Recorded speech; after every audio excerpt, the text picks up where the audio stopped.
Knight Rider going to A. That's it. Alright, let's go and get ready.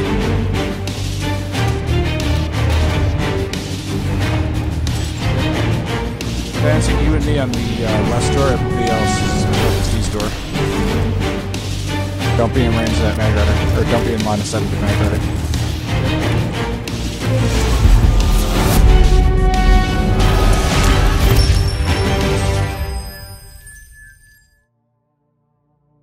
Hello, fellow Araxians. Commander Cyrious here. Today I want to give you a rundown of kind of what I have coming up as we enter this new phase of Planetside 2, the Escalation Expansion. Now, the first and most important piece of news is that my Planetside 2 short film is coming out in one day, if you are watching this right when the video came out. A link to that video is going to be in the upper right of your screen. If you're here early, it will link you to the premiere, and you can click to set a reminder. And if you're here after it was released, you can click to go watch that video now. So please stop by and check that out. I'm going to circle back to that at the end of this video. The next big thing is, with the new expansion, new patch, come new players, or returning players. Welcome to Araxis, soldier, if you are new. It's a tough world out there, but you got it. And welcome back, if you're returning. It's great to see a few familiar planet men and planet women back on the fields of Araxis with us. I have some big plans in the works to assist new and returning players, including resurrecting a much-loved website resource and overhauling a few of my Surviving Your First Hour Planetside videos. Those videos have held up surprisingly well over the years for teaching players to get into the game, but for example, my Surviving Your First Hour Planetside video references Koltir, which currently doesn't exist in the game at all. So I don't want to touch them too much because I actually really like them, but I want to clear up a couple things that changed or are wrong. And as always, if you got someone new or coming back or that needs help, feel free to just pass those videos out, link them anywhere.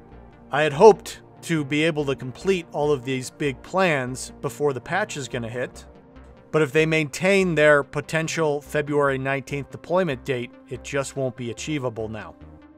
Unfortunately, there were just too many resource and time constrictions, but I will hustle them out as soon as I can possibly get to them. And in an upcoming video, I will let you know how you can help ease those restrictions so I can pump out more content to help new and returning players to the game. A new test build was deployed to the test server very recently. I haven't been on to check the most recent build myself, but as we come down to the wire, anyone hopping in, going in and breaking things to give them more information to debug stuff, I know will be very helpful. So if you have time, hop in, let them know it's broken.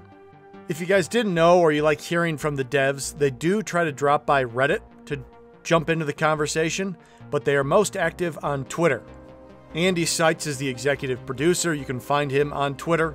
Rel is the lead designer. You can find him on Twitter at RelPlays. Karto is the lead level designer. You can find him on Twitter as well. And all of them, including me, Commander Cyrious, will be linked to the @Planetside2 Twitter account. Just go through that feed and you'll be able to follow all of us. And that is by far your best way to get insider information on what's coming up for Planetside 2, because they like to keep a good stream of leaks and dripping new content out there. Speaking of Twitter, Archie TV went and visited the developers recently, so there'll be some pics from his adventures there. I figured they need some pick-me-ups as they're scrambling to get this escalation patch out, so I had Archie deliver a whole bunch of coffee gift cards on behalf of the community to the developer team to keep them super wired and working on the game hard, and I had him deliver some hamster food to the ops team. So know the server hamsters are well fed in preparation for the influx of players when the patch comes out, and hopefully those hamsters can hold up under the load. Quick note for any of you that have bookmarks, this probably doesn't affect most people, but my YouTube channel URL name has recently gone through a shortening. The full commander went down to CMDR Cyrious. If any of your links are broken, don't worry, nothing went away, nothing was deleted. The URL just went through a shortening. Okay guys, that pretty much covers the news and updates that I have for right now. Before I go, I want to circle back to the video that will be coming out tomorrow. Now, most of you have probably watched the epic trailer for Planetside 2 done by Blur Studios. Big games like League of Legends or Destiny 2 will have those marketing videos made periodically. They're super epic and they really add to the immersion. They expand the story. They really help pull you in. League of Legends is really just a very repetitive MOBA, and you don't really understand the characters at all until you go watch their short stories.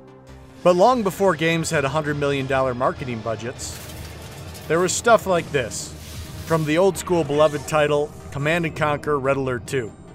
After the first few title successes, they went all out for the cutscenes on this one.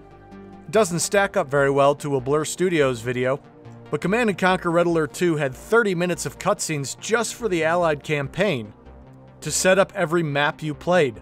There was murder, mystery, mind control, intrigue, backstabbing, and massive geopolitical conflict. And that entire story basically developed with 1 or 2 actors, a green screen, and a background artist. So with not a lot, you can really develop a rich story as long as people can use their imagination to fill in a few gaps. Planetside 2's story is sorely lacking. For some people, that's a deal breaker. They want to come and be immersed. For other, it's completely irrelevant. They just want to go click heads, and they could care less what the overarching story of the conflict is. Luckily, that part's done. If all you care about is shooting, you're set. Go hit the field, have fun. But to find a wider audience, Planetside 2 definitely has to find a way to attract those people that want to be part of an evolving story.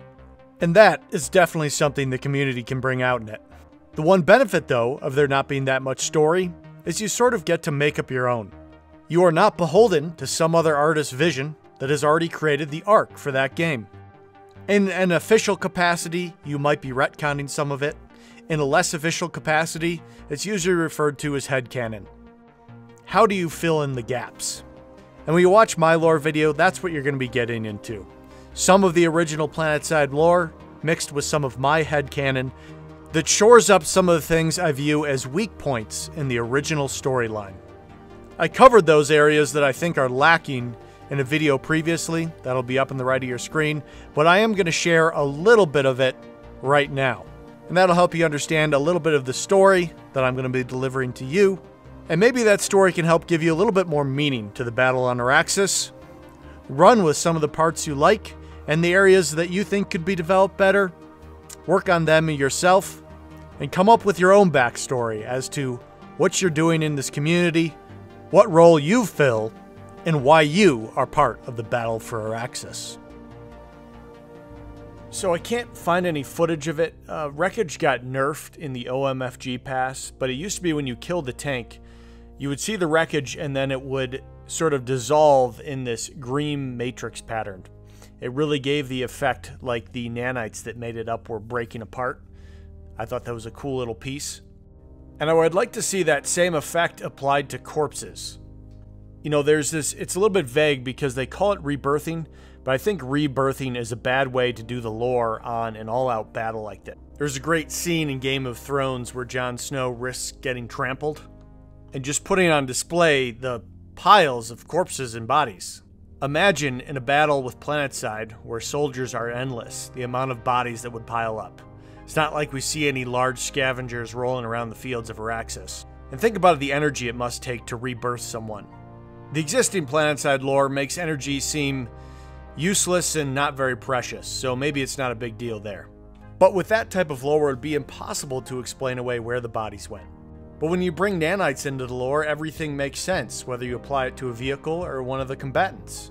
When a soldier or a vehicle suffers critical damage that the nanite structure can no longer hold together, they break apart, and on a microscopic scale, they all return to whatever tower is emitting the correct frequency, or the most powerful frequency, and I see some emerging gameplay modes surrounding that idea, to be reassembled the next time a soldier or a vehicle is printed at that facility. Nanites will be broken down into different classes, some of them being disposable, making up the plasma in your VS weapons, or the powder in your TR weapons. Others would be structural pieces, making up armor or drivetrains. And yet others could form themselves into complex circuitry, the type you'd need to form the complex computers that would manage a VTOL vehicle. So guys, what it boils down to is all the pieces of the puzzle are there. And even though it's barely scratched the surface, I think it already brings a lot of sense of meaning to the game for new players. Joining up with a faction, battling for their empire, even if they don't really understand the lore and it's not explained well in the game, there's still innate concepts that you can sort of visualize through each of them. But if that was developed more, if that was explained more, it would make the world feel all the more immersive. I mean, that's one of the really fun parts about sci-fi, is just making up, imagining how these things could work, rather than just saying, for unknown reasons. Okay, fellow Araxians, thank you for spending some time with me, immersing yourself in the world of Araxis and understanding the lore. As I explained before, I've sort of created some of my own retcons to fill in some of the gaps. Some of them that were pieces of the puzzle that never really finished, and others that just were never fully fleshed out or even started. But developing those ideas, bringing them all together, really helps round out the game in your own mind and giving you all the more reason for why you fight for your faction. Look forward to that video in the future. And while you're playing Planetside, make sure you appreciate that aspect of it as we move on to this bold new vision that is Planetside Arena, where we don't really know why we're there. That's going to be it for now, fellow Araxians. As always, thanks for all your support. And until next time... Whoa. Okay, Commander Cyrious from the past. I'll take it from there, alright? Thanks, bro. But anyways, guys, that is actually all I have for you today. I really appreciate if you swing by and check out that video tomorrow. And I look forward to all the stories we can work on in the future. And until next time, fellow Araxians, I will see you Planetside.